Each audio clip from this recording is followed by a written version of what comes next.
Dalam hidup, terkadang banyak pikiran-pikiran yang datang. Kadang kita tidak mengerti perasaan dan pikiran yang timbul sewaktu-waktu bisa mempengaruhi kehidupan kita sehari-hari. Baik dan buruknya selalu bergulir. Aku pernah bingung bagaimana cara menafsirkan perasaan dan pikiran tersebut. Seringnya aku terjebak dengan pikiran dan perasaan itu sendiri. Tapi alhamdulillah setelah mempelajari The Basic of Inner Game, Pondasi Menata Batin dari Coach Sony Abikim, sekarang aku jadi jauh lebih mengerti pentingnya menata ruang batin. Saat kita bisa menata ruang batin kita, itu semua dapat mengubah hasil dan juga bisa mengubah perilaku kita.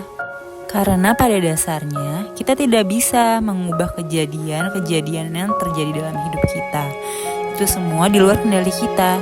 Tapi kita bisa mengendalikan pikiran dan perasaan kita. Itu semua bisa kita kendalikan. Dalam materi The Basic of Inner Game, ada 7 kaidah pikiran dan perasaan yang akhirnya bisa aku pahami. Yang pertama, manusia diberikan kemampuan memilih pikiran, perasaan, dan tindakan. Kita bisa mengikhtiarkan atau mengusahakan memilih apa yang terbaik yang bisa kita pikirkan, rasakan, dan lakukan. Yang kedua, kejadian atau situasi tidak sama dengan pikiran kita.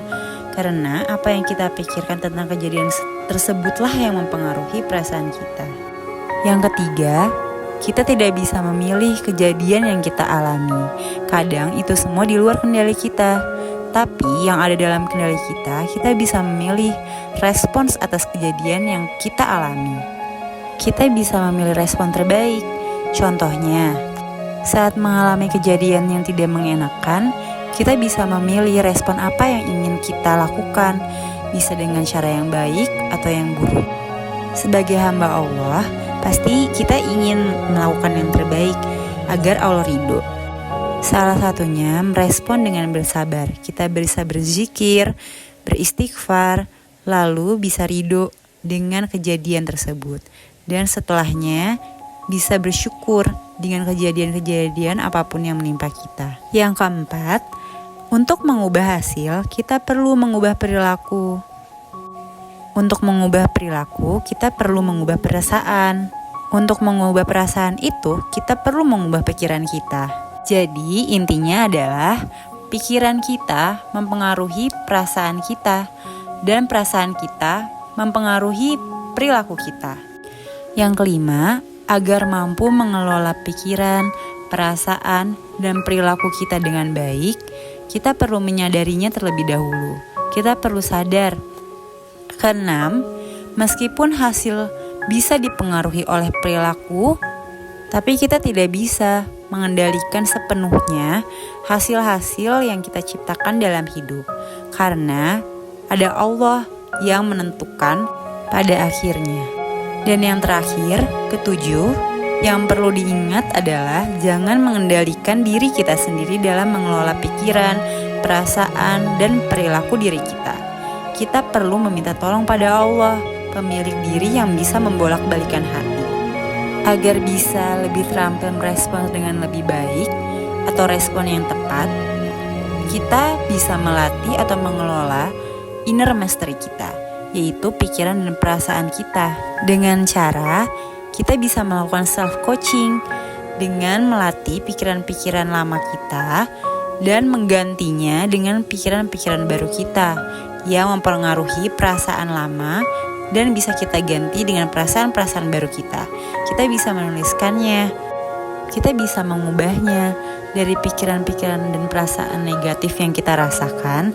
Kita bisa mengubah dengan pikiran-pikiran baru dan perasaan-perasaan baru yang lebih positif. Dengan melatih hal-hal itu, aku jadi bisa lebih menyadari perasaan dan pikiran apa yang sedang aku rasakan dan bisa dengan lebih cepat mengubah perasaan dan pikiran negatif yang sedang aku rasakan dan menggantinya dengan pikiran baru yang mempengaruhi perasaan baru yang jauh lebih positif.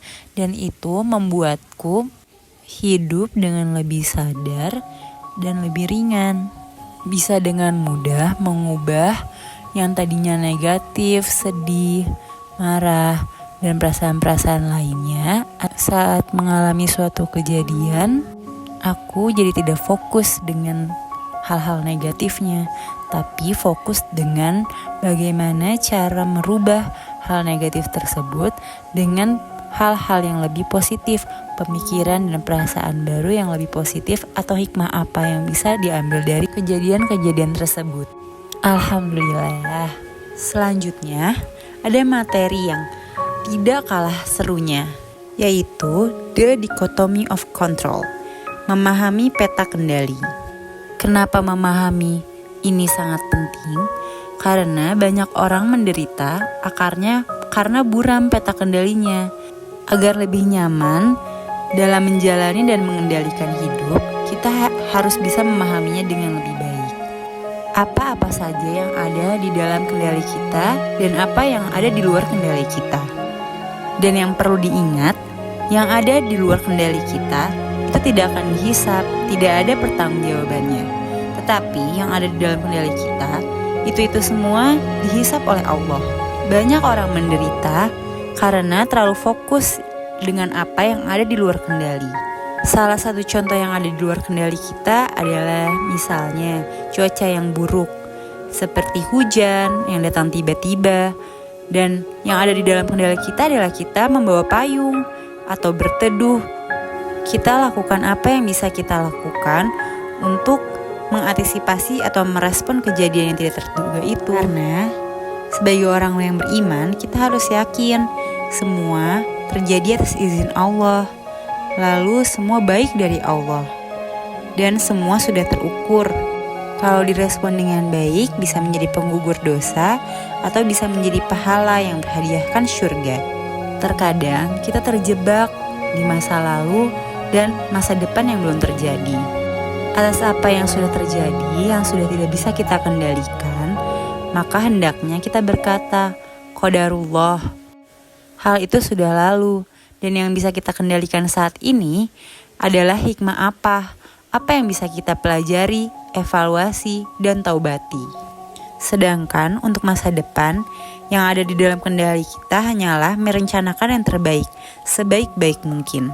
Niat baik itu tercatat oleh Allah, tapi sadari dan pahami, semua dalam genggaman Allah. Tugas kita hanyalah berusaha sebaik mungkin.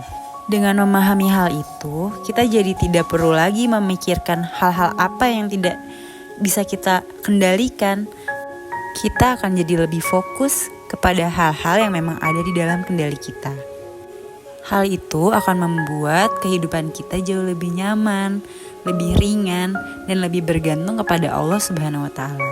Semoga dengan ilmu ini dan mempraktekannya dalam kehidupan sehari-hari kita akan menjadi berkah dan membuat hidup kita lebih bermanfaat.